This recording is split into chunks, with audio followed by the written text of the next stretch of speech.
Iraq has often been in conflict with Kuwait. There have been tensions over border claims and, after the end of the Iran-Iraq War, disputes over oil policy. Talks between the two countries broke down, and on August 2, 1990, Iraqi leader Saddam Hussein ordered the invasion of Kuwait.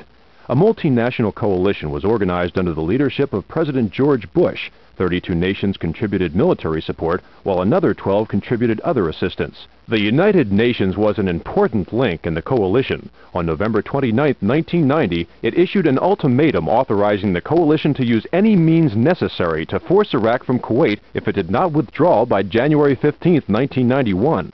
As the deadline approached, both sides assembled formidable forces for major air and land battle.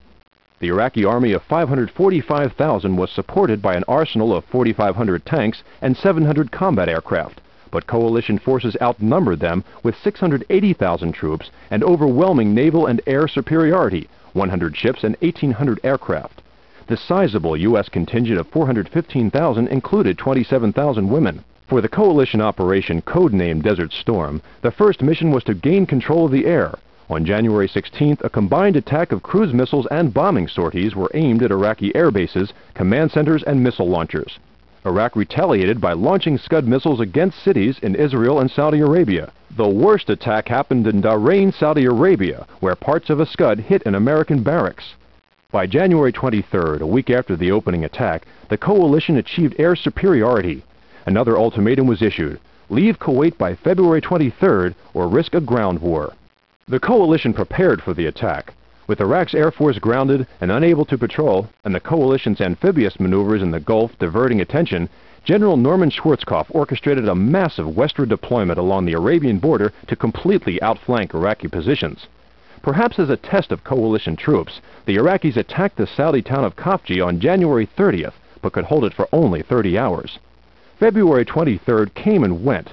Then on the 24th, the main offensive began, so fierce that it would last only 100 hours. Armored units quickly penetrated Iraq and wheeled toward Kuwait as other armored units pushed from the south. Iraqi forces were quickly surrounded and fled in disorder. On February 27th, Bush declared a ceasefire. Saddam Hussein still remained in power, with enough might left to crush two rebellions, the Kurds in the north and the Shiites in the south. Though the United States had encouraged Iraqis to depose Hussein, the coalition did not directly support the insurrections, but instead established no-fly zones to protect the rebels from air attack. But this action was not enough, and both rebellions failed. For Iraq, the Gulf War was devastating, with between 25,000 and 100,000 troops killed, while coalition casualties were fewer than 200 dead and 500 wounded.